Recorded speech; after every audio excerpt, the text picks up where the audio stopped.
साथियों नमस्कार, मैं अभयदेव शुक्ला, ऑल इंडिया जन आंदोलन संघर्ष न्याय मोर्चा का राष्ट्रीय संस्थापक अध्यक्ष।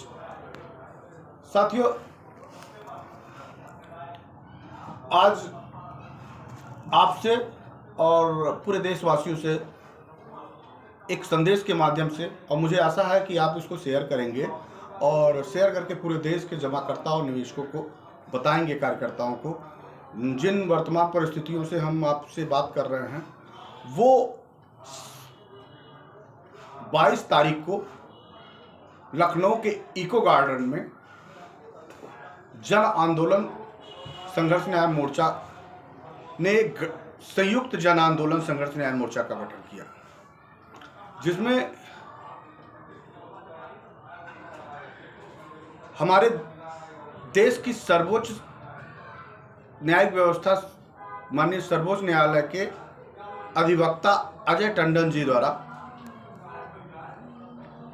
आमरण अनशन किया जा रहा था। उसको हम लोगों ने क्रमिक अनशन में तब्दील कराया था, सिर्फ इस नाते कि 22 तारीख को आंदोलन पहले से तय था। 22 तारीख के आंदोलन को पहले से तय होने के बाद बीच में 13 तारीख को ही अजय टंडन जी अपने कुछ साथियों के साथ धरना स्थल को इको गार्डन में तब्दील करने का काम किया था। हमने जीपीओ पे कार्यक्रम रखा था और देश भर के लोगों से इस आंदोलन में 1 लाख की आबादी के साथ खड़े होने का आह्वान किया था। लगातार पूरे देश के लोगों का फोन आ रहा था और बहुत सारे साथियों ने हमको पूरे देश से अपनी टिकट की फोटोकॉपी हमारे व्हाट्सएप ग्रुपों पे डाली थी और आंदोलन तेजी से बढ़ रहा था। अचानक 13 तारीख को ये आमरण अनशन पे बैठते हैं और इको गार्डन में अपना स्थान तय करते हैं। आंदोलन का मोटिव एक था, उद्देश्य एक था, लक्ष्य एक था।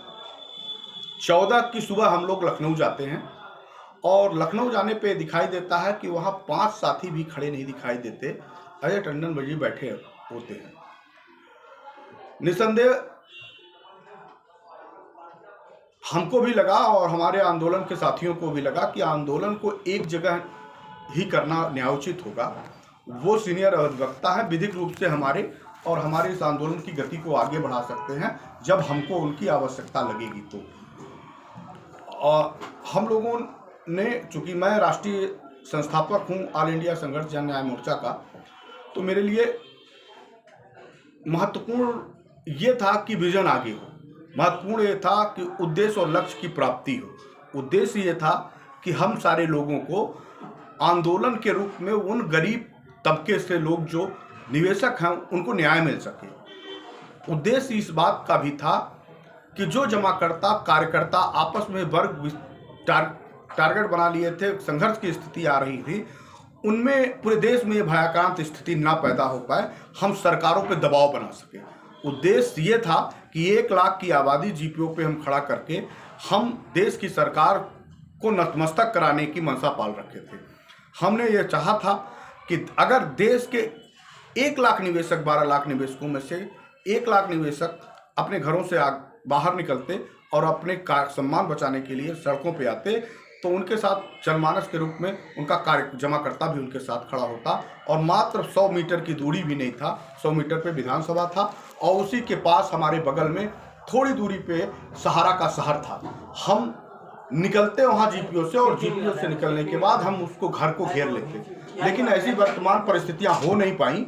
उसी बीच में उन्होंने 13 तारीख को आमरण अनशन किया, तो हमने जाके उनसे अनुनय विनय किया कि ये सरकार, जिस सरकार से हम लड़ने जा रहे हैं, जिस सरकार से हम बात करने जा रहे हैं, हठधर्मिता के कारण सरकार और सरकार की नीति का जो उद्देश्य बनेगा और उस उद्देश्य के कारण हम उन पे दबाव बनाएंगे और दबाव बनाने के बाद हम सरकार से ये कह पाएंगे, सरकार 1 लाख की आबादी उस शहर में देखेगी तो उनके हाथ पांव फूल जाएंगे, बिना किसी स्वार्थ के, निसंकोच। राजनीतिक कोई एजेंडा नहीं था, मन नहीं था। हमने राजनीति को एक रास्ते पे रखा और सबसे एक समूह के साथ जो हमारे कार्यक्रम का था, हमने उनको निवेदन किया कि आप आइए, उस कार्यक्रम को बड़ा बनाइए और एक साथ काम करिए। अगर आपको ईमानदारी के साथ लड़ रहे हैं तो आप हम लोगों के अगुआ बन जाइए। हमने उनको नेतृत्व दिया, लेकिन नेतृत्व देने के बाद लोगों में भ्रम सी स्थिति आई और लोगों ने 2 जगह कार्यक्रम होने के नाते लोग डाइवर्ट होना शुरू किए थे। फिर भी 22 जनपद के और 5 राज्यों के लोग वहां पे इकट्ठा हुए और उस इकट्ठा होने के बाद ये तय हुआ कि एक संयुक्त ऑल इंडिया संघर्ष न्याय मोर्चा का गठन कर दिया जाए, जिसमें अजय टंडन जी को हम मुख्य कार्यकारी अध्यक्ष की भूमिका दे दिए थे और उनको राष्ट्रीय संरक्षक घोषित कर दिए थे। वहां से कार्यक्रम के आने के बाद ये पता लगता है कि विभिन्न प्रकार के कई प्रदेशों से फोन लगातार आए, लगभग पूरे प्रदेश से हमारे पास उत्तर प्रदेश से लोगों का फोन आना शुरू हुआ कि उन्होंने उस ऑल इंडिया संघर्ष जन आंदोलन संयुक्त ऑल इंडिया संघर्ष जन आंदोलन के उद्देश्यों के विपरीत जाके उन्होंने लोगों से धनार्जन करना, उनसे बात करना, 2%, 1%, 10% की धन की मांग करना, 1% पहले देने के लिए और 9% बाद में देने के लिए बात कहना शुरू किए और उन्होंने अपने लोगों का अकाउंट नंबर देना शुरू किया। ये मुझे लगता है कि जन संघर्ष आंदोलन न्याय मोर्चा का जो गठन हुआ था उस गठन के उद्देश्य और वायलेंस से अलग था। हम तब तक उस बात पे कुछ नहीं कहते रहे जब तक हमको प्रमाण नहीं दिखाई दिया। हमसे लोग कहते थे लेकिन हमको उसकी पूरी तरीके से प्रमाण मुझे मालूम नहीं था।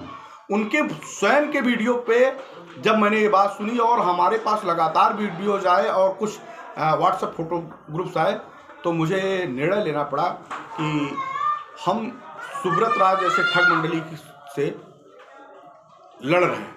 हम दूसरी एक बड़ी व्यवस्था की नहीं देना चाहते जिसमें गरीब निवेशकों का पैसा कोई ऐसी सुनियोजित चाल चल के उनकी मंशा नहीं समझे। बहुत बहुत आभार आपका टंडन जी और आपकी ग्रुप मंडली का कि आपने समय सीमा पे रहते हुए हमको इस बात की से अवगत करा दिया, नहीं तो बहुत देर हो जाती। मुझे यही है कि रास्ते खुद ही तबाही के निकाले हमने, कर दिया दिल किसी पत्थर के हवाले हमने। हमको मालूम ना था क्या सह है मोहब्बत यारो, जला के अपने घर देखे हैं उजाले हमने अपना संपूर्ण निछावर आप पे किया। हमने सोचा कि एक ईमानदार और बोल्डनेस व्यक्ति जब दिखाई देता है तो और बोलता है तो उसकी बातों से लगता है कि निश्चित तौर पे वो हमारे गरीब निवेशकों की बात करेगा। आप तो राजनीति करने लगे, आप तो राजनीति की बात करने लगे, आप तो विधायक और सांसद एमपी एमएलए की बात करने लगे। हम गरीब निवेशकों को एक जो गरीब परिवार के लोग हैं उनके साथ छलावा होने का काम होने लगा। कोई व्यक्ति अपनी किन्हीं संसाधनों से वहाँ पे चाहे जिन परिस्थितियों में पहुँचा था उससे पैसे की डिमांड करके न्याय करना कहाँ तक न्यायोचित था, ये बातें हमारी आपके दिमाग में मुझे उसी समय मालूम हो गया था। लेकिन मैंने आपको यह मान के कहा कि आप शायद हो सकता है कि आप लड़ाई लड़ रहे हैं और एक सोच के साथ कुछ कहे होंगे, लेकिन जिस तरह से सुनियोजित तरीके से आपका पूरा प्री प्लान था वो बहुत समय रहते ही पता लग गया। और मैं आपको बहुत बहुत साधुवाद देता हूँ। आप हमारे बुजुर्ग हैं, अभिभावक हैं, आज भी हमारे बुजुर्ग हैं। आपने जो किया है निसंदेह हमको जागरूक करने का काम किया है। हम जो विश्वास कर रहे थे और उस विश्वासघात की एक प्रतिबिंब के रूप में आपका एक कृत्य भी दिखाई दिया। और निसंदेह आप हमसे बड़े हैं, उम्र में बड़े हैं, अनुभव में भी बड़े थे। हमने बड़ी अच्छी सोच और न्याय बेहद ईमानदारी के साथ आपको अपना बनाते हुए कि हमने उस तरह जब देखा कि आप बैठे हुए हैं धरने पे, आपके साथ कोई खड़ा नहीं हुआ दिखाई दे रहा था, तो हमको आपके प्राणों की भी चिंता थी। आपका पूरा परिवार, बहुत सारे वीडियोज़ उनके परिवार के भी लोगों के आए थे। हमको लगा कि आपके साथ अन्याय हो जाएगा। हमने अपनी पूरी ताकत के साथ आपको कृमि अनशन कराया था, इसलिए कि आप सुरक्षित रहेंगे तो हम आगे की लड़ाई लड़ेंगे। लेकिन आपने संगठन की रूपरेखा से विपरीत जाके आपने स्वयं अपना अकाउंट नंबर दे के अपने लोगों से फ़ोन करवा के लोगों से धन की मांग करने की व्यवस्था करा दी। वकालत कर रहे हैं, आपका पेशा है वकालत करना। आप अगर हमारे संगठन और हमारे अपने लोगों से कहे होते तो कमेटी पहले से ही मन बना चुकी थी कि आपको हम अपना वकील रखते, आपकी जो फीस है उस फीस को हम सारे लोग देशवासी मिलकर बियर करते और आप उस मुकदमे को लड़ते और हमको न्याय और जीत दिलाते। लेकिन आप शुरू में ही लोगों से धन और उसकी डिमांड करने शुरू कर दिए, जिससे लोगों का विश्वास संगठन से और आने वाले आंदोलनों से उठ जाएगा। जो परिस्थितियां हमारे बीच में हैं, आज की परिस्थितियों में हमारा और हमारे लोगों का विश्वास कोई नहीं करने वाला होगा। एक तो सुब्रत राय जैसे ठग मंडली का शिकार हुआ, दूसरे हम जैसे लोग अगर उन परिवार के लोगों को उनका एक भी रुपया कहीं चला जाएगा तो निश्चित तौर पर निस्संदेह हमारे और हमारे विजन को कलंक लगेगा। तो ना मैं ये करने देना चाहता था और ना मैं करने दूंगा। ऐसी परिस्थितियों में मैं अपने सभी साथियों से निवेदन करूंगा कि सभी को इसको बढ़ाना होगा, आगे तक पहुंचाना होगा और सचेत रखना होगा कि हम किसी भी इस तरह के कृत्यों में नहीं पड़ेंगे। हम जन आंदोलन करेंगे, अपने अपने जनपदों में निकलेंगे, अपने अपने लोगों से मिलेंगे। आप रीजन घेर सकते हैं, सेक्टर घेर सकते हैं, जिला मुख्यालय घेर सकते हैं, प्रशासन घेर सकते हैं। हम मानते हैं हम 500 किलोमीटर नहीं जा सकते, लेकिन हम ये जानते हैं कि हम अपने 15 किलोमीटर दूर जाके, अपने 5 किलोमीटर दूर जाके अपने सेक्टर के कार्यालय को घेर सकते हैं, अपने जिला कार्यालय को घेर सकते हैं। जिलाधिकारी और अपने कप्तान स्थित कप्तान से ये मांग कर सकते हैं, हजारों की संख्या में निकल के वहाँ कर सकते हैं। हम 75 जनपद सहित पूरे देश के लोगों को आह्वान कर रहे हैं कि अपने अपने जिलों में जाइए। अपने देखिए, कोई भी व्यक्ति आपकी मदद नहीं करेगा। जिस तरह की हमने बड़ी ईमानदारी के साथ आप बोल रहे थे, इससे हमको लग रहा था कि आप मेरे साथ और हमारे लोगों के साथ न्याय करेंगे, उनका पैसा उनको वापस दिलाएंगे। यहाँ तो पैसा लेने की बात आ गई, हमने पैसा दिलाने की बात करी थी। हम आज भी कहते हैं कि अगर 1 लाख लोग एक साथ एक जगह एक मंच पे खड़े होकर दिखा दें तो मेरा उत्तर प्रदेश नहीं, भारतवर्ष की तमाम आवाम से मेरा वादा है कि सरकार को झुकना ही पड़ेगा और सरकार को पैसा देने के लिए कोई रास्ता बनाना ही पड़ेगा। वो सरकार चाहे जो हो, जितनी भी दम भी हो, अगर 1 लाख लोग हमारे साथी के रूप में खड़े हो गए जिस दिन, उस दिन सरकार को निश्चित तौर पर सुब्रत राय को जेल के सलाखों के पीछे भेजना पड़ेगा। हम सिर्फ आंदोलन करना चाह रहे हैं। हमने किसी से भी कोई पैसे की मांग नहीं करी है, ना मेरे किसी के आंदोलन के किसी साथी कोई पैसे की मांग कर रहे हैं। हम अपने जनपदों में, अपने सेक्टरों में अपने पदाधिकारी चयन कर रहे हैं, उनकी सदस्यता करा रहे हैं और उन्हीं के माध्यम से पूरे जनपद को आंदोलन कर रहे हैं। और जो भी 100 रुपये हमने सदस्यता की धनराशि रखी है, उस धनराशि के अतिरिक्त हमारा कोई भी सदस्य का पदाधिकारी कोई भी 1 रुपया किसी से और एक्स्ट्रा लेता हो तो आप तुरंत सूचित करने का काम करेंगे, हम उसको तुरंत निकाल के बाहर करेंगे। वो धनराशि भी उसी जिले में, जो धनराशि जो उस जनपद के लोग आपस में बियर करेंगे, धरने प्रदर्शन और उनके कागज पत्र के लिए, वो वहीं खर्च होगा और उन्हीं से आंदोलन को गति को बड़ा मिलेगा। मैं इसके अतिरिक्त किसी से 5 रुपये की डिमांड नहीं करता और ना मैं कभी किसी को करने दूंगा। जो भी साथी कहीं से भी यह भ्रम पाले हों कि इससे मेरी दुकान चल जाएगी, कृपया वो यह बात भ्रम से निकाल दें।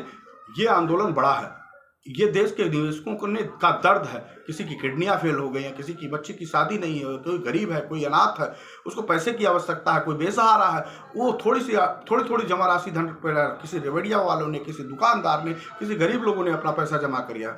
हम किसको न्याय देने जा रहे हैं? हम किसके साथ अन्याय करने जा रहे हैं?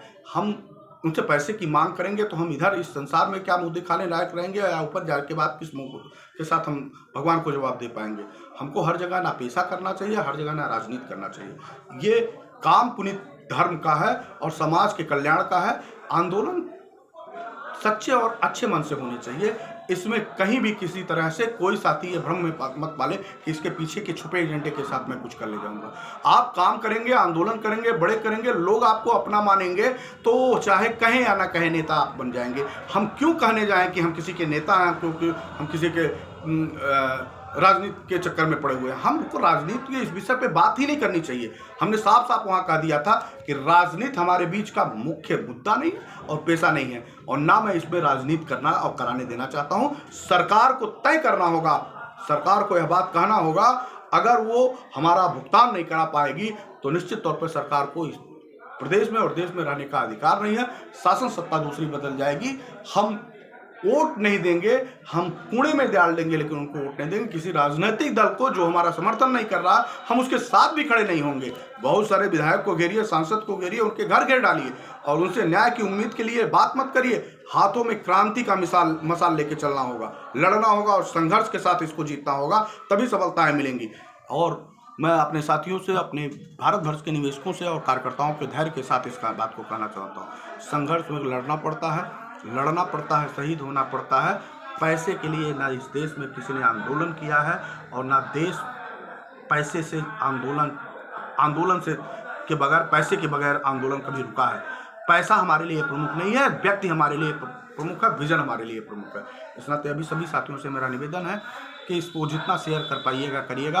आंदोलन की बड़ी रूपरेखा हम तय कर रहे हैं। हर जनपदों में हमारे संगठन के पदाधिकारी चयन किए जा रहे हैं। आधे से ज़्यादा काम हम लोगों ने कर लिया है। आधे से ज़्यादा इसी 1 महीने के अंदर हम करके निश्चित स्थान पे एक बड़ी तैयारी हम लोग जरूर कर रहे हैं और सरकार को झुकाने का प्रयास करेंगे। और निश्चित तौर पे अगर हम ये लड़ नहीं पाए तो हमको सहारा की ठग मंडली से विश्वास उठ गया है। सरकार प्रति गंभीर तभी होगी जब जनता साथ को देखेगी और जनता को निकलना उनकी मजबूरी होगी, तभी उनका पैसा मिल पाएगा। हम बार बार कह रहे हैं कि हम पैसे के ठेकेदार नहीं हैं। हम आंदोलन करके अपने लोग, अपने परिवार के लोगों को जागरूक करना चाहते हैं। निस्संदेह आपको आगे निकलना होगा, आपको अपनी बात रखनी होगी। इस संगठन से ऐसे लोगों का कोई वास्ता नहीं है जो सीधे धन की डिमांड करता हो, चाहे वो अजय टंडन जी हों, चाहे उनकी टीम के लोग हों या कोई और साथी हो। बहुत बहुत आभार अजय टंडन जी, आप महाधिवक्ता हैं, आप हमारे अग्रज भी हैं। आपने जिन परिस्थितियों में हम लोगों को छोड़ा है, हम लड़ झगड़ के उसको आगे ले जाने का प्रयास करेंगे और आपका मार्गदर्शन देते रहेंगे। बहुत बहुत आभार, बहुत बहुत धन्यवाद।